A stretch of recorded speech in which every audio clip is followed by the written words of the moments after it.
The manifest rests on the polished mahogany of your desk. It is 3:14 a.m. The documentation claims the four 40-foot shipping containers sitting in Terminal B hold 50 tons of heavy agricultural irrigation pumps originating from Bulgaria, destined for a logistics firm in Mombasa. You look at the digital weight distribution on the load plan illuminating your monitor. Irrigation pumps do not require reinforced suspension pallets, and they do not emit the faint, dense X-ray signatures of disassembled 155mm artillery pieces and crates of fragmentation rounds. The customs clearance stamp, made of heavy brass and worn smooth by years of friction, sits inches from your right hand. Across the office, an operative named Costa watches you in complete silence. If you press the escalation button on your keyboard to flag the cargo for a physical inspection, the shipment is seized. An international arms embargo is enforced, and Costa's employers will ensure your armored car explodes when you turn the ignition tomorrow morning. If you ink the stamp and press it to the paper, you deliberately blind the international customs firewall, arm a brutal proxy militia in a civil war thousands of miles away, and add 300,000 euros to an untraceable holding trust in the Cayman Islands. You do not hesitate. You do not sweat. You pick up the brass stamp. You press it onto the ink pad. You stamp the manifest in bright, violent green ink. You slide the paper across the desk. With a single ink stamp, you just allowed 50 tons of untraceable military hardware to bypass international customs. Costa takes the paper, leaves a thick leather portfolio on your chair, and walks out into the damp night without a word. You open the portfolio. The bundled euros smell like fresh paper and machine oil. You do not count the stacks. You drop them into the floor safe, hidden beneath your rug, spin the dial, and walk to the floor-to-ceiling window of your office. You look out over the sprawling, mechanical leviathan of the port. Millions of steel containers stack like colorful, rusting building blocks under the blinding glare of high-pressure sodium lights. Massive gantry cranes move with slow, robotic precision in the freezing rain. You are the chief director of operations for one of the largest maritime transit hubs in Europe. You command the algorithms that dictate which containers flow through the green lanes directly into the global supply chain, and which are diverted to the red lanes for physical unpacking and canine sweeps. You control the economic heartbeat of the continent. You were not handed this authority. You purchased it through quiet, calculated compliance. 8 years ago, you were a mid-level logistics coordinator working the rain-swept docks on the graveyard shift. You wore a high-visibility vest and carried a plastic clipboard, earning a municipal salary that barely covered the interest on the predatory loans you took out to save your family home. Your father had died, leaving a labyrinth of hidden gambling debts to a local syndicate, and the collectors were threatening to take the house your mother lived in. You spent your nights freezing on the asphalt, watching billion-dollar shipping conglomerates move unimaginable wealth past your face while you debated which utility bill to skip paying. Your ascent began with a single, trivial anomaly. A shipping broker named Elias approached you during a torrential downpour outside Terminal 4. He did not ask you to smuggle weapons or narcotics. He pointed to a single container manifested as automotive parts from Colombia. He said the customs paperwork was delayed by a clerical error in Bogota and asked you to manually enter an override code to release it from the staging area so his client wouldn't miss a critical rail connection. He slipped a tightly folded newspaper into your raincoat. Pocket was 10,000 euros in worn bills. You knew what came from Colombia in sealed containers. You knew the weight of the choice.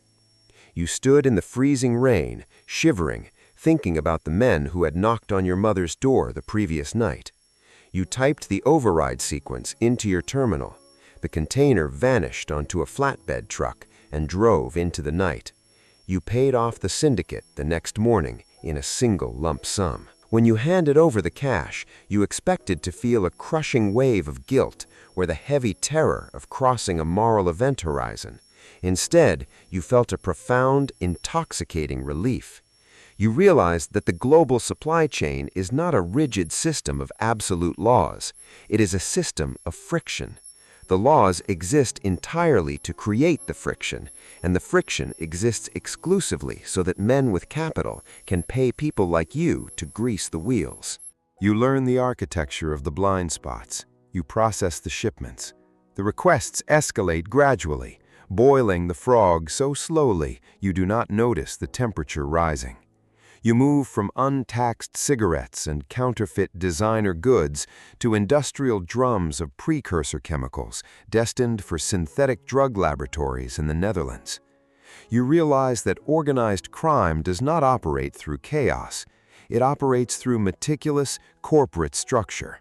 The cartels utilize massive trade-based money laundering networks, setting up shell companies in Delaware and Cyprus to purchase genuine agricultural exports. The narcotics are hidden inside legitimate cargo. Cocaine pressed into hollowed-out marble slabs, heroin sealed inside cans of frozen squid. The cargo is shipped through your port, and your only job is to ensure the specific container numbers are mathematically excluded from the randomized X-ray selection algorithm. You are promoted to regional manager of customs compliance. Your office is no longer on the asphalt. It is on the 3rd floor with a view of the harbor. You use your new authority to build a localized ecosystem of corruption. You do not threaten anyone. You identify the vulnerabilities in your own staff. You find the crane operator with the sick child. You find the gate inspector drowning in a messy divorce. You find the compliance officer with a silent, crippling addiction to sports betting. You approach them exactly how Elias approached you. You offer them a financial lifeline, and in exchange, they surrender their autonomy. You orchestrate their shifts, creating perfectly synchronized windows of blindness where thousands of kilos of contraband flow through the gates without a single camera recording the movement. The money generated by your discretion becomes a torrential, unstoppable river. You open offshore trusts in the British Virgin Islands. You acquire luxury apartments in Milan and London under the names of holding corporations that legally belong to deceased foreign nationals. You wear bespoke suits and drive an armored sedan. But as your value to the underworld scales, the pressure violently compounds. The syndicate executives do not treat you as an employee. They treat you as critical infrastructure. They invite you to private dinners on super yachts anchored off the coast of Monaco. They speak softly. They pour you $1,000 wine. They casually mention the exact cafe where your sister drinks her morning coffee. They casually mention the license plate number of your new partner's car. The underlying threat of horrific violence is permanently woven into their politeness. A young, brilliant federal customs auditor named Julian is assigned to your division from the capital. Julian is humorless, meticulous, and dangerously uncorrupted. He bypasses the standard reporting structures and begins analyzing the raw maintenance logs for the port's primary gamma ray scanners. He notices a highly specific statistical anomaly. The massive scanners suffer brief, localized software crashes, primarily on Tuesday graveyard shifts, the exact shifts when the Panamanian fruit freighters dock. Julian does not bring his concerns to you. He compiles a 40-page dossier detailing the exact container numbers that bypassed inspection during those blackout windows. He prepares a formal request to launch an inquiry with the National Intelligence Directorate. You receive the automated notification of his request on your secure terminal. The moral tension is entirely absent. If Julian files the report, the Intelligence Directorate will freeze the port, audit your offshore accounts, and the cartel will peel the skin off your family to make an example of your failure. You cannot order a hit on a federal auditor. A murdered agent brings the full, devastating weight of the national military down on the port. You must neutralize him using the very system he worships. You access the port's restricted internal security database. You log into Julian's profile using an administrative backdoor you coded into the software update 3 years ago. You do not delete his dossier. Deletion leaves a digital void that invites further audits. Instead, you quietly plant fabricated, highly encrypted emails connecting Julian's personal IP address to a known Russian smuggling syndicate operating out of St. Petersburg. You initiate a series of untraceable cryptocurrency microtransfers totaling 150,000 euros from a cartel wallet directly into a hidden offshore trust you opened using Julian's stolen identity documents. You pick up your desk phone and place an anonymous, untraceable call to the Internal Affairs Division. You sit in your glass-walled office drinking espresso the next afternoon. You watch the heavily armed tactical units swarm the bullpen below. They drag Julian out of his cubicle in handcuffs. His face is pale with shock, his eyes wide with absolute, uncomprehending terror. He looks up at your office, desperate for you to intervene, to tell the officers there has been a massive administrative error. You hold his gaze. You take a slow sip of your coffee, turn back to your monitor, and continue reading a shipping manifest. Julian is sentenced to 14 years in a maximum security penitentiary for corruption and facilitating international narcotics trafficking. You clear his desk yourself the following morning. You do not feel the crushing weight of having destroyed an innocent man's life. You recognize that mercy is a fatal vulnerability in the logistics business. You protect your own pulse, and you abandon him to a concrete cage. You ascend to port chief. You command an army of 5,000 dock workers, inspectors, and administrators. Your personal net worth exceeds 80 million euros. You dictate the flow of global trade. You sit on maritime advisory boards and give keynote speeches at international security conferences on the paramount importance of combating organized crime. The politicians who shake your hand and publicly thank you for your service are the exact same politicians whose illicit dark money campaign funds are generated by the narcotics you wave through your gates. You operate perfectly. You have isolated yourself from the physical product. You deal exclusively in data, algorithms, and override codes. Yet the extreme, suffocating isolation of absolute power becomes a permanent weight on your chest. You cannot trust a single human being on the face of the earth. You assume every conference room is bugged, every phone is tapped, and every new employee is a potential undercover informant working for a rival syndicate or a betrayed political partner. You employ a private army of ex-military security contractors who mathematically scan your food for poisons and sweep your armored vehicle for explosives twice a day. You have severed every organic human connection. You stopped calling your sister years ago to protect her from the gravitational pull of your existence. You live in a sprawling, multi-level fortress overlooking the sea, and you are its sole permanent prisoner. The ultimate threat to your empire arrives not from the shadows, but from the blinding daylight of the state. A man wearing a perfectly tailored gray suit bypasses your security detail without flashing a badge or signing the visitor log. He steps into your office and sits across from your mahogany desk. He works for a foreign intelligence agency that does not officially exist on any government organizational chart. He does not draw a weapon. He does not threaten you with a federal indictment. He slides a thick manila envelope across the desk. Inside are high-resolution satellite photographs of your offshore properties, detailed internal ledgers of your Cyprus shell companies, and the exact unredacted routing numbers of the cartel bribes you accepted over the past 6 years. You stare at the documents. Your heart hammers a frantic, erratic rhythm against your ribs, but your face remains a sterile mask. You wait for the blackmail demand. You wait for him to ask for a percentage of the cash flow. He asks for your infrastructure. The gray-suited man speaks in carefully measured, bloodless tones. He explains that his government needs to supply heavy, untraceable military hardware to a proxy rebel militia operating in a highly contested geopolitical conflict zone. They cannot use military cargo planes without triggering an international diplomatic crisis and exposing their violation of global arms embargoes. They need a civilian logistics route that appears entirely legitimate. They need your port. He dictates the new paradigm.